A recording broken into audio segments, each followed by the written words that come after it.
What's up, riders? Ol Man Ronin here. Welcome back to the channel. Well, what'd you think of that intro? I really enjoy making these intros. You know, they're kind of goofy, I know that, but in particular this intro is going to be extra goofy because why? We got a goofy bike. The 2003 Harley-Davidson Dyna Wide Glide, and I've coined it the Toad Glide because yeah, it needs a lot of TLC to even get it to be able to run on the road, let alone make it a really cool bike. And I'm going to tell you some of the plans and ideas I have for the motorcycle before we start tearing her down. So I thought you'd enjoy it. It's going to be a lot of fun on this video and future videos. Stay tuned. Well, I picked up the handheld to give you a better idea of all the stuff that's wrong. And we're going to talk about that first. But this bike is rough. And probably the roughest thing was, as soon as I got it home, this happened. No sooner than I got her on the lift, then the clutch lever snapped right off. You know, I told you before when we were riding it that the clutch was really out of adjustment. And the reason why is because this here had cracked when the guy dropped it, and it was creating not enough pull on the clutch cable. And luckily, yeah, I got home before this thing snapped. And another thing that's wrong, since I've got you up in the top end here, is this handlebar has been bent. Again, another example of when he dropped the bike. Now, before anybody goes, well, why in the world did you ever buy it? Well, I got it for next to nothing. And I mean really, really cheap. I'm not going to tell you what it is, because we're going to do a thing at the end of the video of exactly how much money we got into the Toad Glide. Staying at the front of the bike, let's talk about the brakes, or should I say lack thereof. When I rode it on the test ride and even home, I was a little nervous because I had very spongy feeling to it, and then I looked at the pads and they're almost non-existent anymore. There are some grooves a little bit in the rotor here in the front and in the back, and I'm sure these lines have not been bled. I will definitely be doing something with these here, and I'll tell you here in a little bit.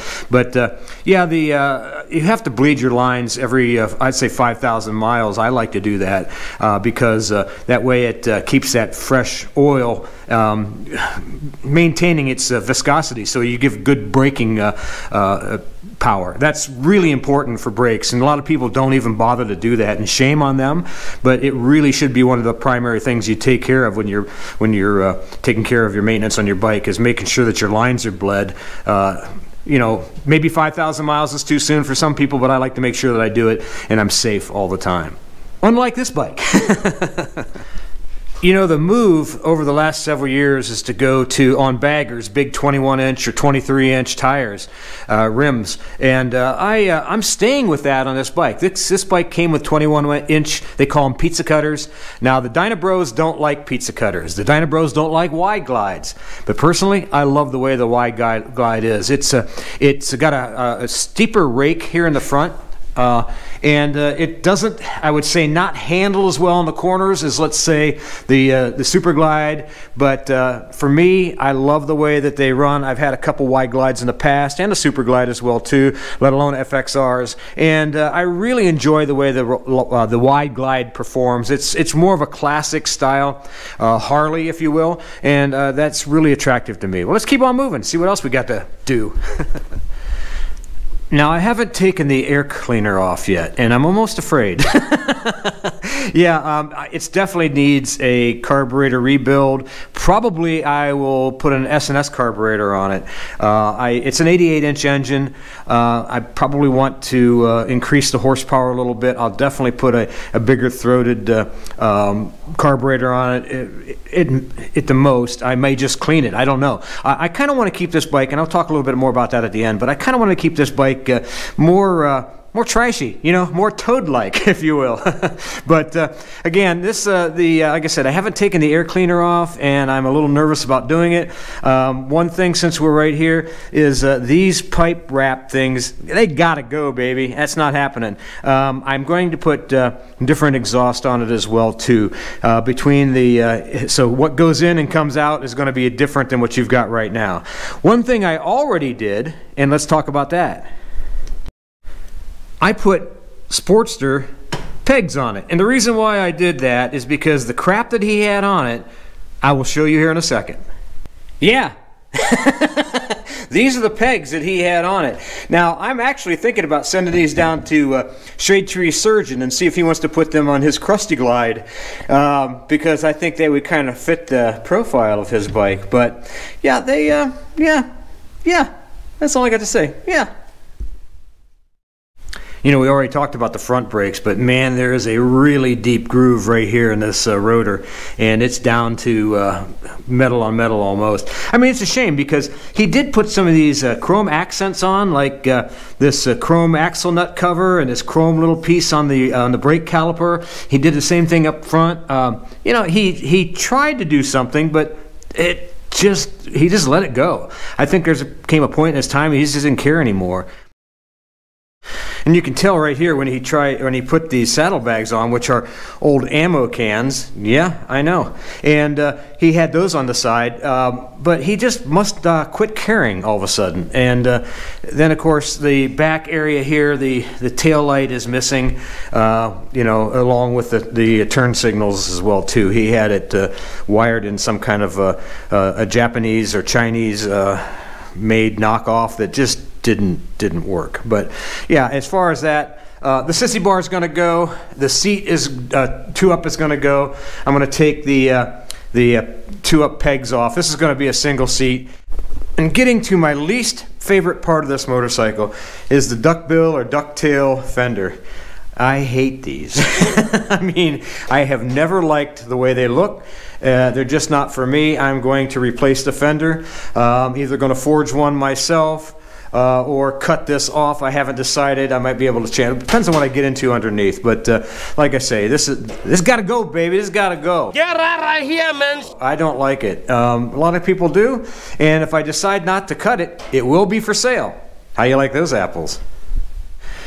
Coming over here to the belt guard. Yeah, you can see where he well, he wrecked it, obviously, or I mean, it definitely is a big scrape, and that's usually from asphalt, and I think he tried to cover it up by putting those ammo cans on, which I'll show you here in a minute.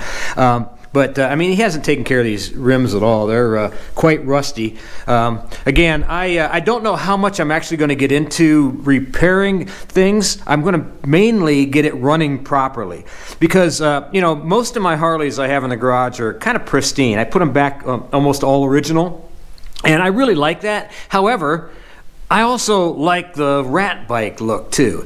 So we're still debating if we're going to go full rat or make it just a really fancy custom chopper.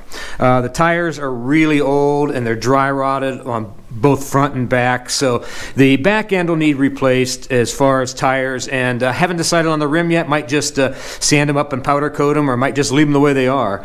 As far as the belt, I'm definitely changing it. This guy did a lot of burnouts with this bike, and there is a little bit of a loop in the belt, so the belt will need a new change, or I'm going to put a chain drive. I'm still debating on that yet as well too. Of course, the shocks are going to be replaced. I'm going to put I'm probably going to lower the bike a little bit, so we're going to do probably a new set of suspension in the back and in the front. I might go 2 over on the front as well too.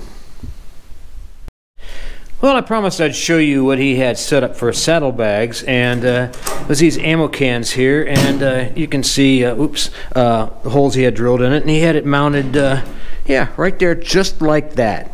You know, some people think that's cool. Yeah, I do not. As far as the engine, I'm still in deliberation if I'm going to rebuild it or not. I mean, we're going to start it here in a minute, and hopefully, I should say, start it here in a minute. It's, what, 27 degrees outside, and in the garage. I do not have a heated garage, which is why you see me dressed in my my sweatshirt and my little toque I have on. But as far as the engine, I'm still in deliberation. When I was riding the bike, it sounded nice and strong. So let's check it out here and see how it sounds when we start her up. Well, this thing hasn't been started in 2 months. Now, I did treat it with a fuel stabilizer and ran it till the gas was out. So I did turn the fuel on here just now, and let's cross our fingers.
You know, considering this bike has been abused, this is the beauty of Harley-Davidson, folks. I'll tell you, the bike hasn't been started. It has been on a battery tender, I will tell you that. And I know the guy put a new battery in it, so I didn't even mention that part of it there. I wired up a battery tender and put it on there, but it started up right away. And the engine sounds good. Does it sound great? No, not yet. But I think that's because I need to rebuild the carburetor. But I'm telling you what, with what I have to work with, the reason why the engine seems strong to me is why I bought it. Let's go on. What are we going to do with the Toad Glide? Don't you just love that name? Well, first off, above all, we're going to make sure it's safe. In other words, brakes, suspension, clutch, that type of things. Those need to be fixed first. Second, we're going to look at the engine. We're going to take apart the carburetor, either rebuild it or replace it. And we're going to look at the engine as well, too. I'm going to take the top end off and take a look inside the cylinder walls and see how they're doing. There, well, I'll decide if I want to rebuild it or just keep it the way it is. And then the last thing we're going to do is to figure out exactly what we're going to do with the suspension. Whether we're going to extend it or lower it, probably a combination of both, extend the front end and lower the back end, and probably keep it more like a, what's the word I'm looking for? A toad. It's going to be ugly, but it's going to be loud and it's going to be fun. So that's really the direction we're heading with the Toad Glide. Well, I really hope you enjoyed this video today. It's a launch of a new series, obviously. It's the building of the Toad Glide. I hope you get a kick out of that little toad we have on as far as our cartoon. We're going to be probably making some t-shirts out of those too. So to look at my Instagram account. Now I really want you guys to start going there because every Monday and every Friday we're going to be posting some stuff on Instagram. And it'll be some little short videos and that type of thing too. But directing you to YouTube, obviously, because that's our bread and butter. But Instagram, we want to really increase that as well too. And it's Instagram.com/Ol Man Ronin. Follow us there. Watch the IGTV, the Instagram TV videos. It's going to be out, like I said, every Monday and Friday. It'll be a lot of fun. There'll be little short 1 to 4 minute videos. It'll describe what we're doing in between the release of our Sunday and Wednesday videos on YouTube. Well, if you really enjoyed the video, give us a big thumbs up. Make sure you subscribe, hit that bell notification button, comment and share. You know, I read all the comments and comment as many as I possibly can. And give me your opinions on the Toad Glide. We're not going to do all Toad Glide. We're going to still do some Royal Enfield as well too. In fact, we got some really cool adventures coming up in the next couple of weeks. So until next time, ride safe and keep her on 2 wheels, baby. Get us on that Instagram.